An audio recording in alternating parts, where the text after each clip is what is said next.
પરિણીત મહિલાના અન્ય યુવક સાથે પ્રેમ સંબંધ હોય આ મહિલાને મારવામાં આવ્યો. એટલું જ નહીં, તેને અર્ધનગ્ન હાલતમાં ફેરવવામાં આવી. ગામમાં જ્યાં તેને ફેરવવામાં આવી રહી છે તે જગ્યા પર મહિલાઓનો પણ સમાવેશ થાય છે. આ મહિલાઓ જ છે કે જે મહિલાને મારી રહી છે અને અર્ધનગ્ન હાલતમાં મહિલાને ફેરવી રહી છે. સંજરી તાલુકાના ધાલસીમળ ગામે આ ઘટના સામે આવી છે કે જ્યાં પરિણીત મહિલાનો અન્ય યુવક સાથે પ્રેમ સંબંધ હોય 15 જેટલા ઈસમોના ટોળાએ તેને ઘરમાંથી કાઢીને અર્ધનગ્ન કરીને માર્યો.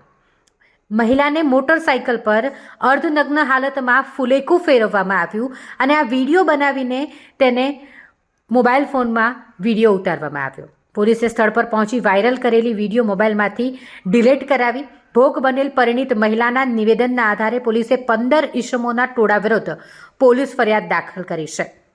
આ જે વિડીયો સામે આવ્યો છે તેના કારણે સમગ્ર પંથકમાં હાહાકાર મચી ગયો છે.